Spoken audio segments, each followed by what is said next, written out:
GDP. Right now, the Indian real estate sector is roughly between 6 to 8% of GDP. And again, by 2047, the potential is that it starts contributing anywhere between 15 to 20% of GDP. That's a huge leap. Now, that's on one side. What's also interesting is the institutionalization and the formalization of the infrastructure and real estate landscape in this country. So REITs and InvITs, young products, barely a decade old, but the numbers are growing fast. So I'll just leave these numbers with you as well.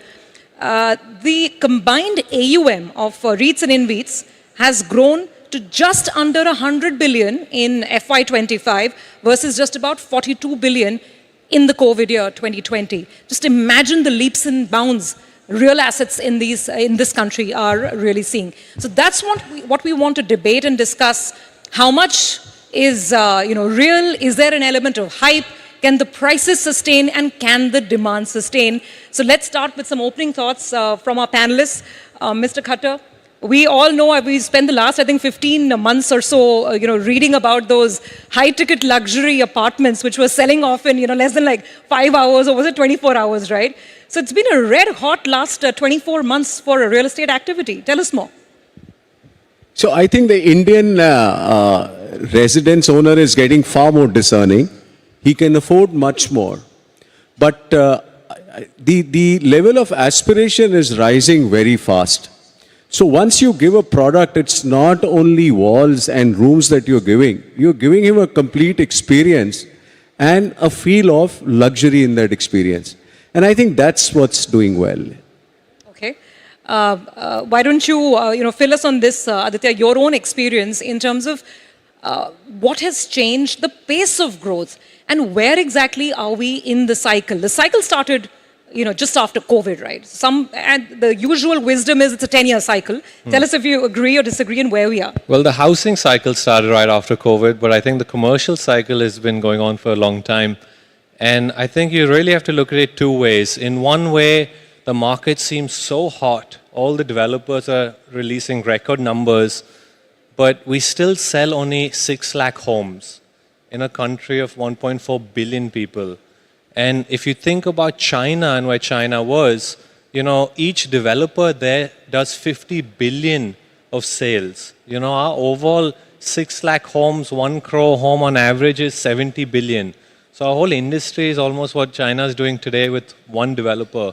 So I think the scale of it is immense, So in one breath, it seems like, we're at the very early days of a large cycle, but at the same time, we're also at the peak of a very big cycle. So it's quite interesting what it is. I think, you'll see ups and downs. There'll be some setbacks in there, but I think it's still really early days. As we move from this low income to mid income, there's a lot of potential left. Arpit, I'll come to infrastructure in just a bit, but let me go back to Mr. Khattar. Where are we in the cycle? Mid, early? Well, we are at the 30-40% level of the cycle. It's not early, it's not mid, but at the moment the tailwinds, both for India as an economy as a whole and for the real estate sector, are strong. And it's after about 15 years that I'm seeing that the tailwinds for the various segments of the real estate sector are strong. And I see them continuing for the foreseeable future. We'll come back to individual segments, office and residential in just a bit. But Arpit, you tell us, infrastructure also, things are from telecom towers, and you folks own some of the largest telecom tower assets in the country. How do you describe the momentum and the immediate future? Yeah, thanks, Urbi. So infrastructure is a little bit different, right? These are hard assets that facilitate the movement of people, goods, electrons, data.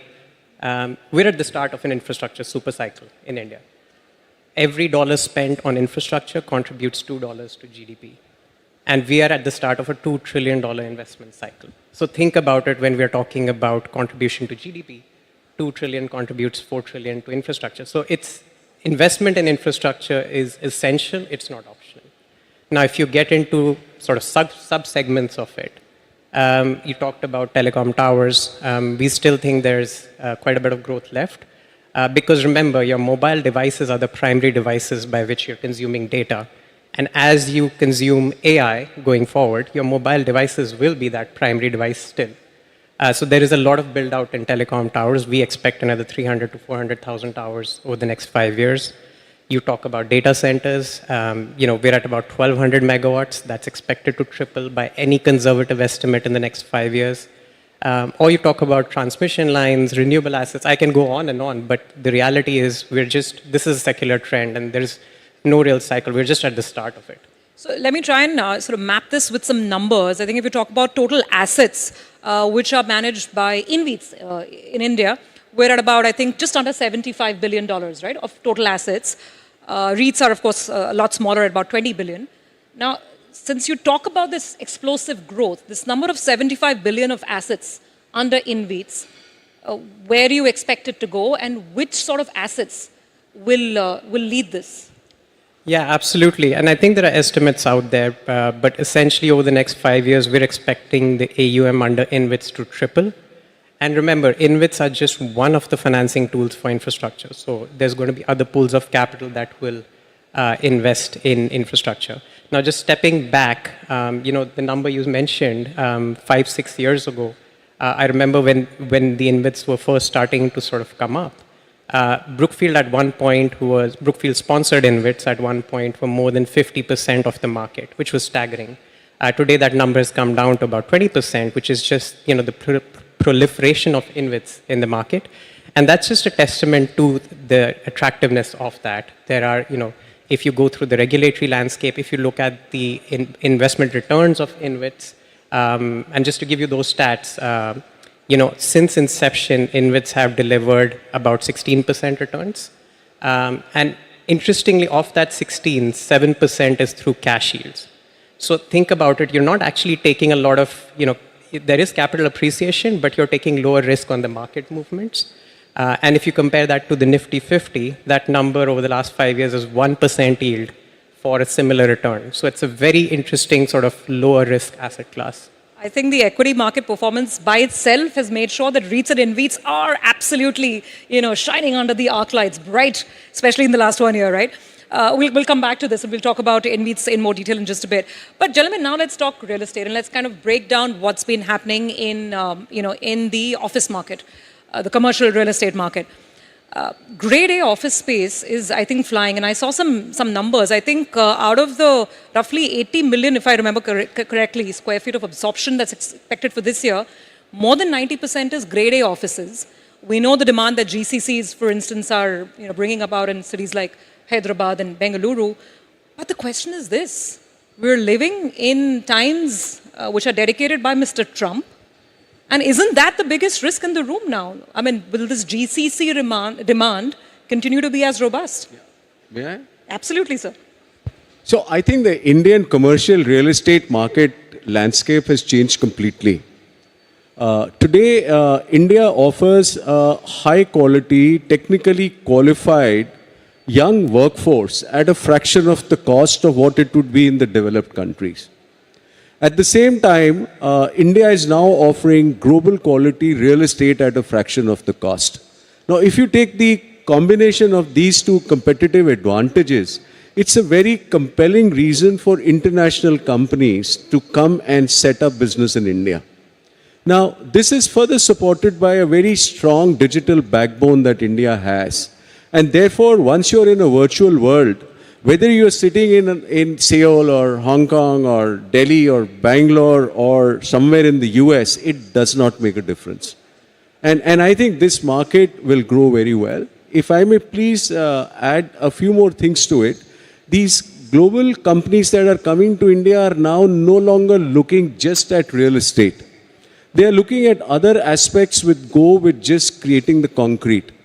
They look at sustainability. They look at ESG scores, they look at safety, they look at being the ability to expand, they look at amenities and social infrastructure that's created for the employees who are going to work there. And they invest in their fit outs more than developers spend in constructing the commercial assets. And therefore they are so invested that they are looking for the bigger picture.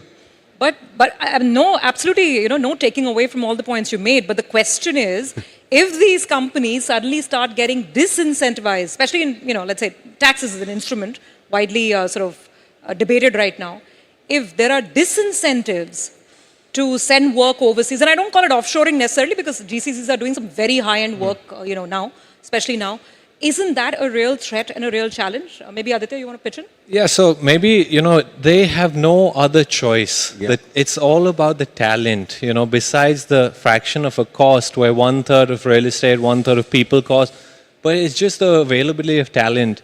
And I think more than the Trump risk, I think what India commercial faces is a genuine AI risk, which no Absolutely. one knows today what's going to happen. So when you look at this 80 million and, even for the 6 months year to date, we're record high, we're going to beat 80 million square feet. These are deals that happened 3 years ago that are now coming under completion. So when the OC really comes in and the lease is signed is when these numbers come in. So I think the really interesting thing is going to be now is, will 3 years from today, the leasing numbers be the same? I am an ever optimist, and I think that yes, it will. I think India will come out strong from this whole AI generation revolution that's happening. The work will change. This whole GCC concept is just another glorified word for the back office work that was happening 10, 15 years ago. So I think this terminology of GCC will change. We'll be doing AI-related work. I think India will come out strong. I think the service sector will grow this country So immensely. as of now, and I mean, you have huge presence in Bengaluru, right? As of now, when you talk about demand from the traditional IT sector, I mean, are there signs that that's plateauing? Because they're all grappling with the whole AI transition. And that's the biggest question in the room, whether that'll just mean a reduction in the workforce and therefore less requirement of space. Yeah, so I think it's again the definition of IT. IT has been taking a back step for many years, even before AI. But the GCCs are doing technology. So I think we confuse IT and technology quite a lot.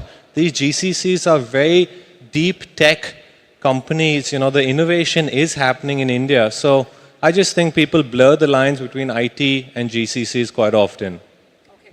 Now I have a question specifically for residential housing.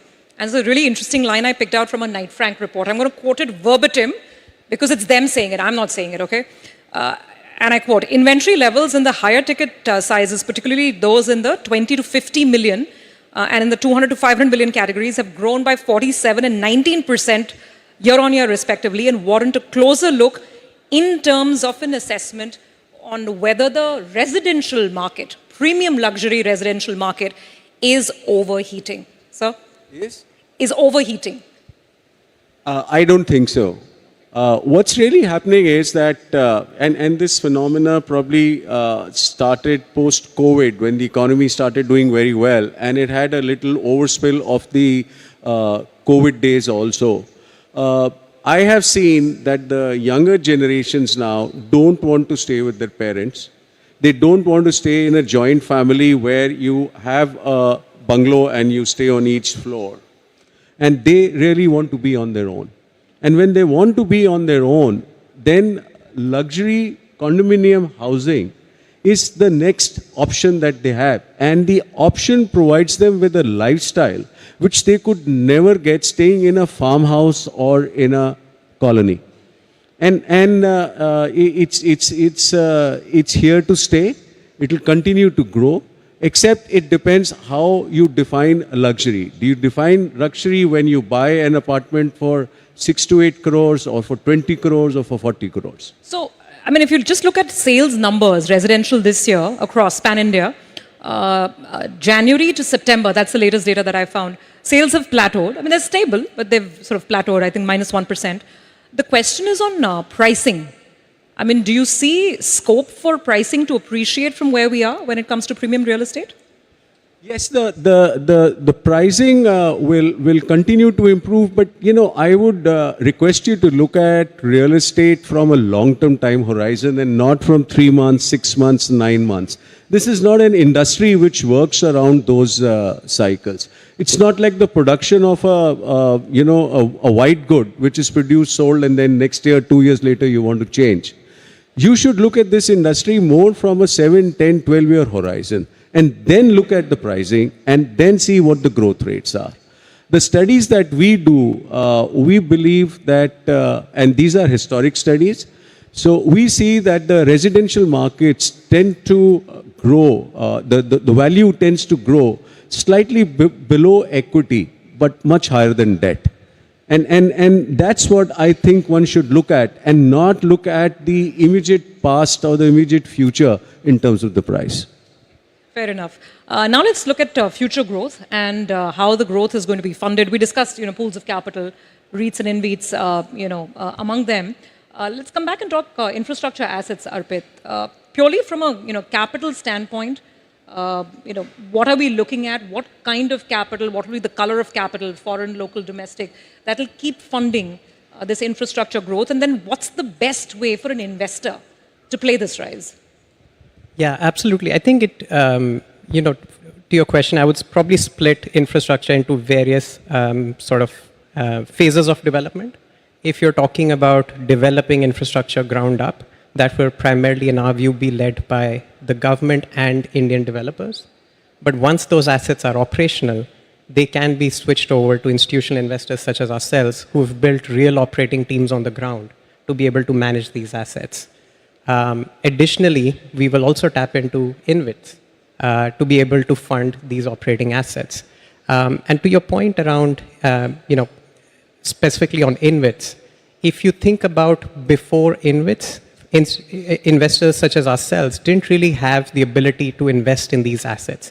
You had these holdco structures, and you had the SPVs with the operating assets below, and sometimes the developers had a mixture of the EPC business and assets together in some of these listed companies, and there's nothing inherently wrong with it. It's just a different risk profile.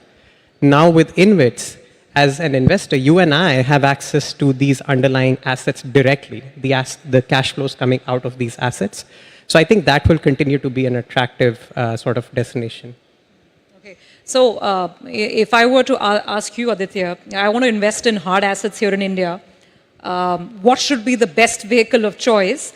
And is it fair to assume that I'll keep getting an IRR of 16-17% because the last 24 months have been absolutely fantastic? Is that a realistic assessment to have, expectation to have for the future? So I would always advise on the REITs. I think it's a great product for a retail investor. You want to invest from 300 rupees all the way up to 10, 20 crores. It's been a game changer. Before, when someone was chasing yield, you would invest in these kind of B-grade office, strata sold, multiple different owners. You have problems with asset management, common areas, not collecting your rents on time, dealing with the tenant, a lot of headache that goes into it. So I think the REIT has really been a game changer. It is, I keep saying this, it's a low risk, medium return product. It will give you 12-14%. It's not going to overperform unless it's coming off a low basis. But it is such a well diversified and stable product. I think it's one of the best things that's happened in this country.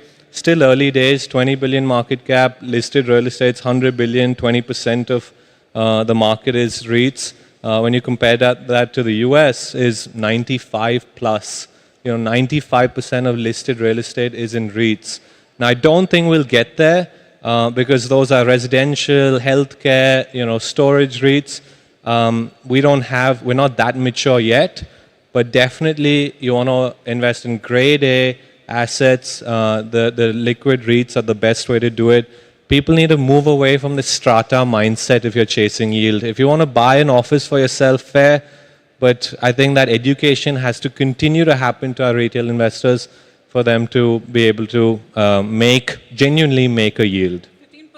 15% plus should be a realistic expectation. I would say 12 to 14 is where the REIT should be performing. That's not bad. The equity guys say 12 to 15% CAGR returns. REITs are saying 12 to 14. I'll take it. Mr. Khattar, final words with you. And also on regulation, what's also obviously a huge boost for REITs, I'm guessing, is the mutual fund regulations are changing, and now REITs are part of the equity classification. Anything else that's required in terms of either government intervention or regulation to give a boost to the sector and to ensure, might I add, to ensure that some of the mistakes of the past cycle are not repeated? Yeah, I think the present government, very stable and very sound and looking to Viksit Bharat at 2047, is taking long-term steps. And I think this real estate regulation was a very, very major step which institutionalized the industry to some extent and continues to do so. But if I have to pick up two things which I think are important from the further growth and institutionalization of the industry, one is simplification of the approvals process. I think as a developer here, Aditya, and I think the pain that one goes through to get the various levels of approvals from various regulatory, state and central government bodies needs to be sort of simplified a lot. And the other is land record digitization and putting it together. I think if these two things are done, then India, from a real estate perspective, is on a very good run. Okay, on that optimistic note, thank you very much for all the insights. Very, very useful for us. Thank you. Thank you.